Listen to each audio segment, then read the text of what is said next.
morning! Ang bunta! Or, day, ano na dahil, unto na dito sa amin. Ano na, tanghali na. So, today, ang gagawin ko ay pork. Pork na naman. Ayan na siya. Ito yung klase ng, yung sa ano siya, sa chan. Sa chan.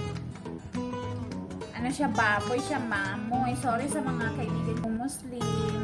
Pero ano, hindi kasi kami Muslim. Pero I respect all of my Muslim friends. So, wala naman na.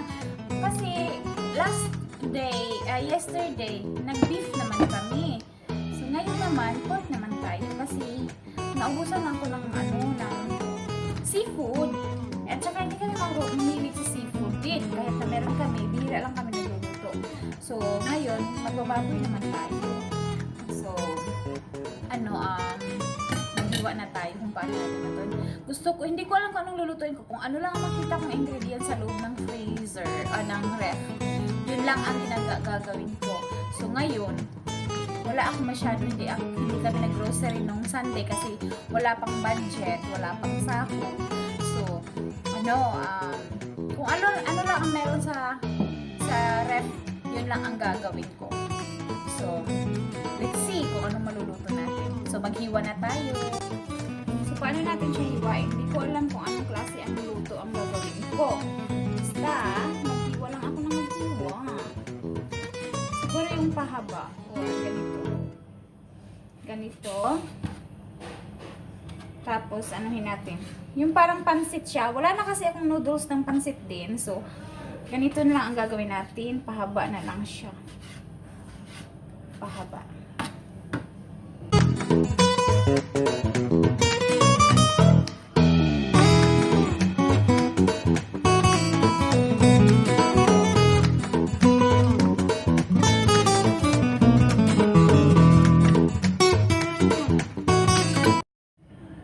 So, ang nakita ko doon sa loob ng fridge namin is carrots. Ayun, natapon. Carrots at saka green beans. So, ano ang gagawin natin dito? Tignan natin mamaya kung ano ang mangyayari.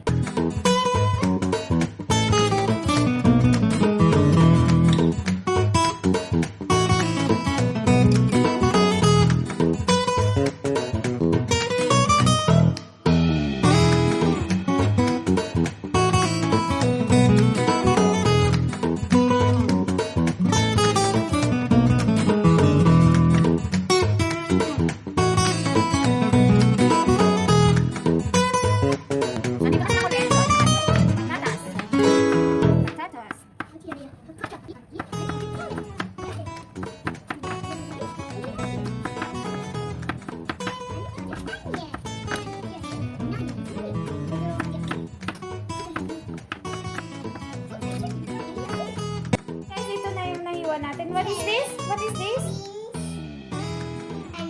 Onion. Potato. This one? Beans. Green beans, guys. At saka yung carrot. Ay, ang gulo. Tapos yung karne, pareho siya ng hiwa dun sa potato. At so, ayan na, magluluto na tayo.